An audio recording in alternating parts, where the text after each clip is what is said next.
മുത്തുറ്റമ്മയുടെ സന്നിധിയിലേക്ക് ഏവർക്കും സ്വാഗതം.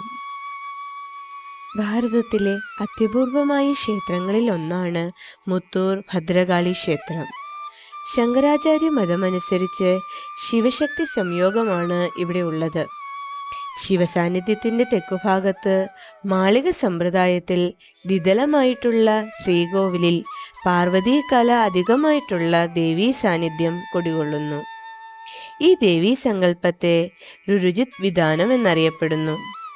പ്രഭാതത്തിൽ കൊടുങ്ങല്ലൂരും, ഉച്ചയ്ക്ക് വാരനാട്ടും, സന്ധ്യയ്ക്ക് മുത്തൂരും, പാതിരാവിൽ പനയന്നർക്കാവിലും ദേവീ സാന്നിധ്യമുണ്ടെന്നാണ് പരമ്പരാഗത വിശ്വാസം.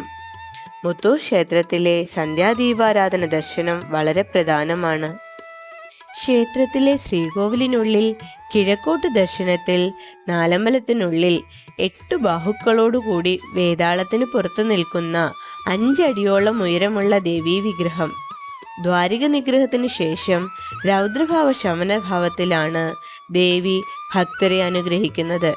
ദേവിയുടെ രൗദ്രഭാവത്തെ ശാന്തമാക്കിക്കൊണ്ട് സുന്ദരി സുമുഖി വിഗ്രഹങ്ങൾ ഇരുവശവുമുണ്ട്.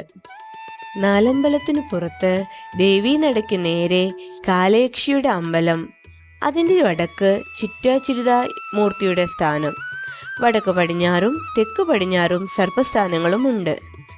ക്ഷേത്രത്തിന് 25 മീറ്റർ പടിഞ്ഞാറ് മാറി മുത്തൂർ ജംഗ്ഷനിൽ മൂലസ്ഥാനവും ഇളങ്കാവായ ആൽത്തറയുമുണ്ട്. പത്തനംതിട്ട ജില്ലയിൽ തിരുവല്ലയ്ക്കും ചങ്ങനാശ്ശേരിക്കും മധ്യേ മുത്തൂർ ആൽത്തറ ജംഗ്ഷന് കിഴക്ക് മാറി ഒരു കുന്നിൻപുറത്താണ് ക്ഷേത്രം സ്ഥിതി ചെയ്യുന്നത്.